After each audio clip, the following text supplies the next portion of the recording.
Bienvenue dans notre série Astuces de code Python pour la mise en production en data science.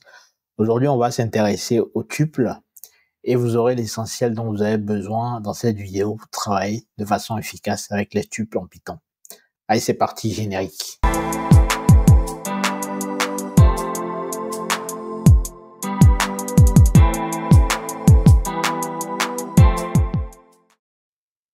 Salut à toi, bienvenue sur ma chaîne. Moi, c'est Sport Badoun, je suis data scientist.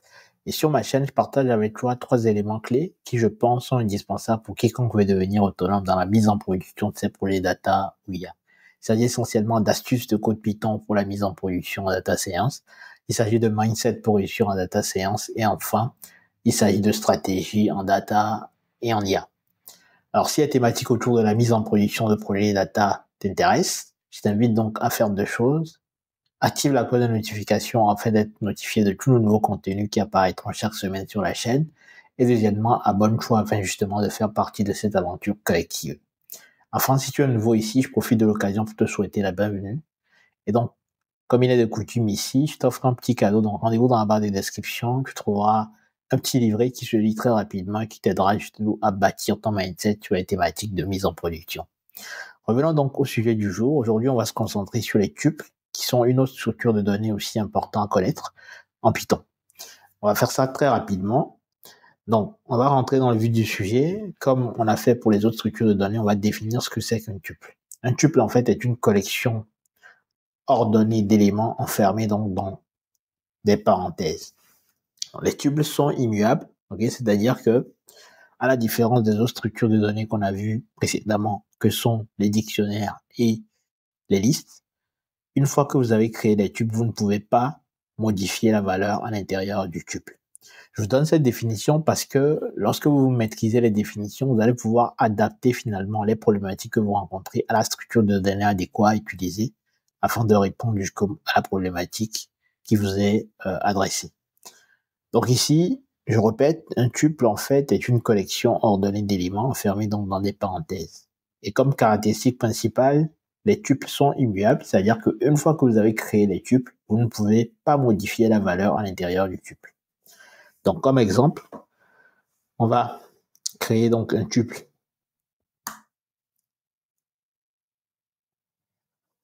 qui va contenir toutes ces valeurs-là, des booléens, des entiers, des chaînes de caractères. Et donc, lorsqu'on va demander le type justement de ce tuple-là, il va nous dire que c'est un tuple, Maintenant, comment on fait pour extraire les éléments individuels de ce tuple? On va toujours partir des éléments de la règle d'indexation que je vous ai fournie on était du coup sur les chaînes de caractères. Si vous l'avez pas vu, je vous invite à le consulter. Donc, rendez-vous donc sur la chaîne, la page d'accueil de la chaîne. Vous allez pouvoir voir du coup cette série-là qui concerne les chaînes de caractères. Mais cette règle d'indexation est aussi valable sur les autres structures de données qu'on a vues précédemment, que ce soit les listes ou les dictionnaires. Donc, on commence toujours par 0. Donc, du coup, si je fais tup index, la position d'index 0, il va m'envoyer le son qui est ici. Donc là, je vais récupérer le son. Tup 1, la même chose, il va m'envoyer le B qui est là. Et de même, donc quand on débute toujours par la fin, c'est -1. Si on veut récupérer le dernier élément, du coup, c'est tup -1. Et là, j'aurai du coup le false qui est à la fin. Si je fais du coup tup l'index, donc 0, 1, 2, 3, donc vous voyez, toujours la même règle, c'est-à-dire que le premier élément est inclusif et le dernier élément est exclusif. Du coup, il faut arriver ici, donc 1, 2, 3, pour obtenir du coup celui-là. Donc la règle d'indexation est valable que ce soit sur les listes, les dictionnaires et tuples. Donc maintenant, si je fais tup 1, 2, il y aura une erreur à cause de la définition de la caractéristique des tuples qui sont immuables, c'est-à-dire qu'on ne peut pas le modifier, on ne peut pas faire les opérations qu'on a faites précédemment sur les listes ou les dictionnaires, c'est impossible. Ici maintenant, on peut rechercher la longueur du tuple en utilisant la fonction len pour l'inf en anglais. Et si on veut concaténer des tuples, il faut utiliser l'opérateur plus qui va permettre du coup de faire cette concaténation-là. Maintenant, si on veut répéter les éléments, il faut faire l'opérateur multiplier, comme on a vu en fait pour les autres structures de données. en l'occurrence les listes, ok? On peut du coup faire en même temps les répétitions et la concaténation. Donc simplement faisons tube 1 fois 3 plus tube 2. Donc vous allez pouvoir répéter donc le tube 1 3 fois et vous allez rajouter finalement le deuxième tube. C'est possible. Dans quelques fonctions, pour manipuler les tubes, si on veut trouver la valeur minimum du coup du tube, c'est min tube 1. La valeur maximum, c'est max. Ok?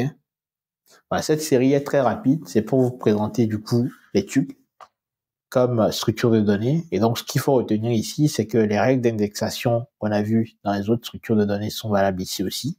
En l'occurrence, la règle fondamentale qui est de dire que lorsqu'on veut récupérer, donc du coup, une suite d'éléments, eh bien, le premier élément est inclusif et le dernier est exclusif. OK? Et puis, du coup, le premier élément commence toujours à 0. L'indexation commence à 0 en Python. Ça, c'est valable aussi sur les tuples. Et donc, si on veut récupérer le dernier élément, c'est -1. On a vu dans quelques opérations basiques comme la concaténation, la multiplication, la concaténation et le fait de répéter les éléments. Et puis quelques fonctions basiques comme le minimum et le maximum. Donc, comme d'habitude, ce notebook sera disponible dans le repo dédié à cette série afin que vous puissiez pratiquer vous aussi de votre côté. Je vous donne rendez-vous donc très prochainement pour un nouveau contenu tout aussi édifiant. Si vous avez aimé ce contenu, comme d'habitude, likez, partagez afin qu'un maximum de data scientists puissent en profiter. Faites des commentaires pour apporter aussi des éléments en plus, des choses que j'aurais oubliées bien évidemment. Et je vous donne donc rendez-vous très prochainement. D'ici là, portez-vous bien. Salut!